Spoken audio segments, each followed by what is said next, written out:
लेबाला academy में आपका welcome है। और ब्लड बैंक का अब ये तीसरा वीडियो है, यानी कि तीसरा टॉपिक है, जिसका नाम है एंटीजन। एंटीजन, आज हम एंटीजन के बारे में जानेंगे। इसमें immunogen, allo antigen, soluble antigen, red cell antigen and epitopes. तो ये सारे ही पार्ट एंटीजन के हैं। तो हम एक एक करके यहाँ पे डिस्कस करेंगे कि एंटीजन क्या होते हैं। तो आइए स्टार्ट करते हैं इसके इंट्रोडक्शन से। तो इंट्रोडक्शन में देखते हैं कि N antigen is a substance that trigger N immune response in the body. It means कि एक एंटीजन एक ऐसे सब्सटेंस होते हैं जो कि आपके इम्यून रिस्पॉन्स को ट्रिगर कर सकते हैं।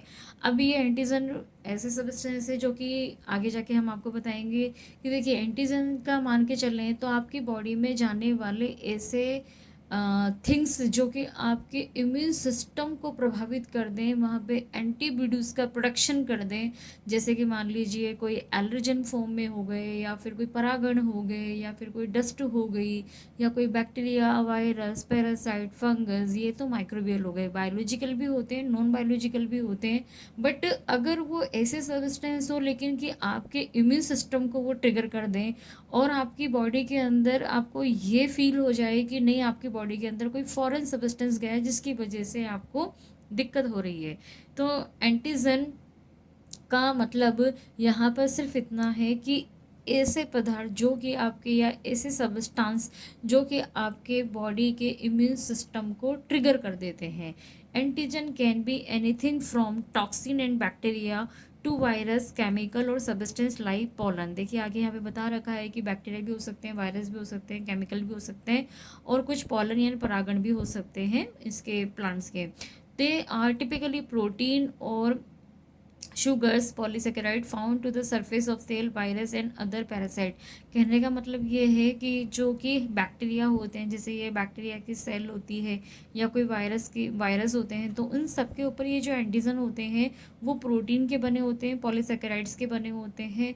तो ये इनके सेल के सरफेस पे प्रेजेंट होते हैं। तो जब ये हमारी बॉडी पे जब प्रवेश करते हैं, हमारी सेल की टिश्यू के अंदर जब एंटर करते हैं, तो इनका जो ये पॉलीसेकेराइड वाला या जो प्रोटीन वाला मटेरियल होता है वही आपके टिश्यू के अंदर जाता है या उसके साथ वो रिएक्ट करता है।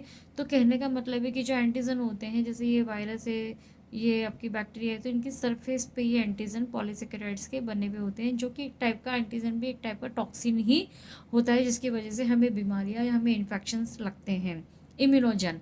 अब एंटीजन का दूसरा नाम ही क्या कहलाता है? इम्यूनोजन। इम्यूनोजन ऐसे जन यानी ऐसे ऑर्गेनिज्म जो कि इम्यून सिस्टम को जो ट्रिगर करेंगे, तो ऐसे सब्सटेंस को हम क्या बोलते हैं? इम्यूनोजन। या तो इम्यूनोजन कह दो उसको, या आप एंटीजन कह दो, एक ही बात है। तो ऑल इम्यूनोजन्स आर एंटीजन, यानी कि जितने भी इम्यूनोजन होते हैं वो एंटीजन तो होते हैं, but not all antigen are immunogen. पर सारे एंटीजन इम्यूनोजन नहीं होते। इस एग्जाम्पल को कैसे समझते हैं? देखिए कि जैसे मान लीजिए बैक्टीरिया है, वायरस है, फंगस है, पैरासाइट है, ये सारे ही इम्यूनोजन है क्योंकि ये एंटीजन होते हैं और इनकी वजह से इम्यून सिस्टम में एंटीबॉडी को प्रभावित करते हैं। लेकिन अब कोई डस्ट का कण हो गया, कोई एलर्जन हो गया, कोई फूड मटेरियल हो गया जिसकी वजह से आपको कोई एलर्जी हो गई, पर वो ज़रूरी नहीं है कि वो आपके इम्यून सिस्टम को इफेक्ट करे, वहाँ पे कोई एंटीबॉडीज़ को प्रभावित करे, या इम्यून सिस्टम के जो पार्ट है एंटीजन एंटीबॉडी उनके बीच में कोई इस टाइप की कोई रिएक्शन हो, ऐसा कोई ज़रूरी नहीं है। तो सारे ही एंटीजन इम्यूनोजन नहीं होते, बट सारे इम्यूनोजन एंटीजन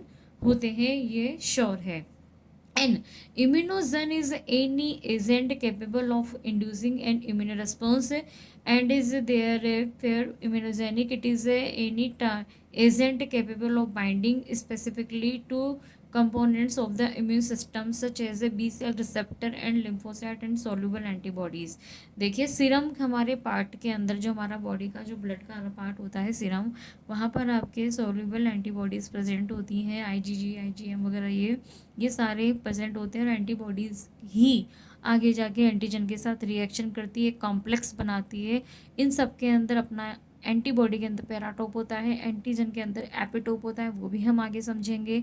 तो कुल मिला के बात ये कि यहाँ पर ये बताया जा रहा है कि एक बार इम्यूनोजन अगर आपकी बॉडी के अंदर प्रवेश कर जाता है तो वो एंटीबॉडी को भी प्रभावित करता है, इम्यून सिस्टम को प्रभावित करता है, जो कि एंटीबॉडी बनाए और एंटीबॉडी आगे जाके एंटीजन के साथ रिएक्शन करे और इसके अंदर जो पार्टिसिपेट करता है एंटी, जैसे बी सेल है, टी सेल है या लिम्फोसाइट्स हैं, ये सारे ही एंटीबॉडी का प्रोडक्शन करते हैं जो कि आगे जाके एंटीजन के साथ जुड़ेंगे। अब हम आगे पढ़ते हैं टाइप्स ऑफ एंटीजन। तो टाइप्स ऑफ एंटीजन में देखते हैं कि antigen can be broadly classified into several type based on their origin they interact with the immune system. देखिए एंटीजन जो है अलग अलग तरीके से अलग अलग जगह पर क्लासिफाइड किया जा रहा है, कभी ओरिजिन के बेस पे, कभी इम्यून सिस्टम के बेस पे। तो यहाँ पे जो पहला बेस आया है वो आया है बेस्ड ऑन ओरिजिन।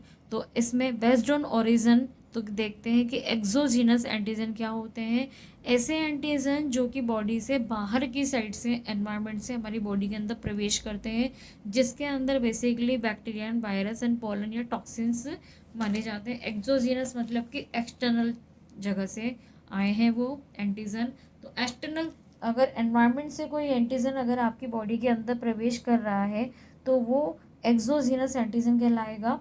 तो एंडोजीनस एंटीजन क्या होते हैं, endogenous antigen these are produce within the bodies on cell often due to the infection और सेलुलर चेंजेस। यानी कि आपकी बॉडी में जो बहुत सारी रिएक्शंस चल रही होती है तो उस टाइम पे अगर आपकी बॉडी ने कुछ अपने ही बॉडी से खुद से अगर कोई सेलुलर चेंज किया है, कोई टिश्यू में सेल में चेंज हुआ है, तो सम टाइम अगर कोई एंटीजन वहाँ पे, जैसे कि एग्जांपल देख लेते हैं, कोई बैक्टीरियल प्रोटीन है या प्रोटीन फॉर्म या कोई कैंसर सेल है, तो उनकी टिश्यू के सरफेस पे अगर कोई एंटीजन इस तरह से वहाँ पर कोई प्रोटीन का, पॉलीसेकेराइड का या शुगर मॉलिक्यूल का कुछ ऐसे सबस्टांस रिलीज हो जाते हैं जो कि खुद एंटीजन का काम करते हैं, जिनको हमारी इम्यून सिस्टम एंडोजिनस एंटीजन के फॉर्म में रिकॉग्नाइज करती हैं। तीसरा आता है auto antigen. These are self molecule that are mistakenly recognize by the immune system foreign leading to autoimmune disease. आप सबने ऑटो इम्यून डिजीज का नाम सुना होगा। ऑटो इम्यून का मतलब ये होता है कि खुद का ही इम्यून सिस्टम खुद के इम्यून सिस्टम पर अटैक कर देता है। पर वो कंडीशन कब आती है, जब बाय मिस्टेकली हमारा इम्यून सिस्टम किसी और को एंटीजन को पहचानने की जगह हमारे ही न्यूट्रोफिल को, मैक्रोफेज को या इस तरह से हमारी ही सेल को अगर ये एज ए एंटीजन की तरह रिकॉग्नाइज करेगा तो वो एंटीबॉडी को आगे सिग्नल देगा कि तुम इसके प्रति रिएक्शन करो। तो उस समय क्या हो जाएगा कि जो भी वहाँ फिनोमेना बनेगा वो हमारी बॉडी के अंदर डिपॉजिट हो जाएगा और वो ऑटोइम्यून डिजीज़ का फॉर्म ले लेगा। अगला है बेस्ड ऑन इम्यूनोजेनिसिटी। इम्यूनोजेनिसिटी मतलब कि ऐसे सबस्टांस जो कि इलेक्ट करते हैं इम्यून रिस्पॉन्स को, जो कि प्रॉपर ही इम्यून सिस्टम पर इफेक्ट करता है। अब तक हम पढ़ रहे थे कि एनवायरनमेंट के बेस पे कि अंदर है, बाहर है, खुद का है, कैसा है। अब हम पढ़ रहे हैं इम्यून सिस्टम की प्रक्रिया पर, यानी कि इम्यून सिस्टम कैसे रिस्पॉन्ड करता है, उस बेस पे हम यहाँ पर एंटीजन का पढ़ेंगे क्लासिफिकेशन। तो पहला इसमें आता है कि इनकम्प्लीट एंटीजन, या सॉरी इम्यूनोजन आएगा पहले इसमें।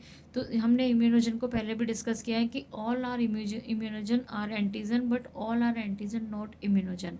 तो इम्यूनोजन जैसे कि बायोलॉजिकल अगर हम बात करें, बैक्टीरिया, फंगस, पैरासाइट, ये सब क्या है, वायरल वगैरह सब ये इम्यूनोजन होते हैं, क्योंकि इससे 100% श्योर आपके इम्यून सिस्टम पर इफेक्ट आता ही आता है। तो these are substance that can induce an immune response, meaning they can stimulate lymphocyte to produce antibody और साइटोटॉक्सिक सेल, जैसे कि bacteria, virus, parasite, they are also known as a complete antigen. अब इनको complete antigen, immunogen को complete antigen क्यों कहा गया है, क्योंकि ये कैपेबल होते हैं एंटीबॉडी के साथ रिएक्शन करने में।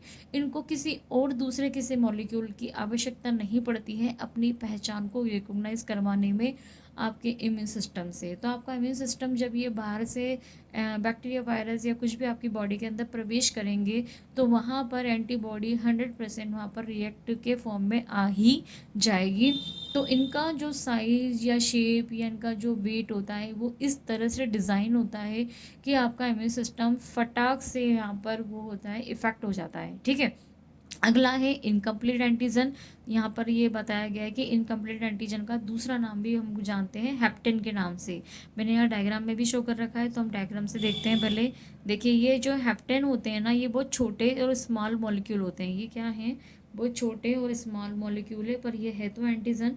पर ये जो स्मॉल मॉलिक्यूल एंटीजन है वो आपके इम्यून सिस्टम को यानी इम्यूनोजेनिसिटी पर इसका कोई रोल नहीं हो पाता है, क्योंकि ये रिकॉग्नाइज ही नहीं कर पाते हैं हमारे इम्यून सिस्टम इसको। तो इसके साथ कोई कैरियर मॉलिक्यूल अगर जोड़ दिया जाए तो आप देखेंगे कि carrier molecule plus small molecule बन के एक बड़ा कॉन्जुगेट बन गया है, जहाँ पे इसके सरफेस पर ये हैप्टेन लगे हुए हैं यानी स्मॉल एंटीजन लगे हुए। तो ये पूरा के पूरा ही क्या कहलाता है, पहले ये इनकम्प्लीट था। ठीक है, ये इनकम्प्लीट था, इनकम्प्लीट हो जाएगा।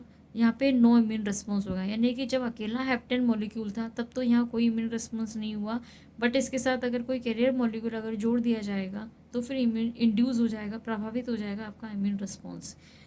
तो इसकी डेफिनेशन देखते हैं। These are small molecule that are immunogenic on their own but can become immunogenic when attach to a carrier protein. यानी कि अगर इन स्मॉल हैप्टेन मॉलिक्यूल के साथ अगर हम कोई बड़े इम्यूनोजेनिक टाइप के प्रोटीन मॉलिक्यूल अगर यहाँ पे जोड़ दें एज अ कैरियर फॉर्म में, तो ये दोनों आपस में जुड़ के एक ऐसा एंटीजन बना देंगे जिसकी वजह से अगर ये बॉडी अगर आपकी बॉडी में अगर एंटर भी करता है तो ये आपके इम्यून सिस्टम को प्रभावित कर सकता है। तो आई होप आपको समझ में आ गया होगा कि एंटीजन के कितने सारे टाइप्स होते हैं, और आपको आगे इसमें पता चलेगा कि allo antigen, soluble antigen, red blood cell antigen, इसके एंटीजन के आगे भी पार्ट आएंगे। इस पार्ट में यानी फर्स्ट पार्ट में एंटीजन के इंट्रोडक्शन में आज के लिए सिर्फ इतना ही है। Thank you.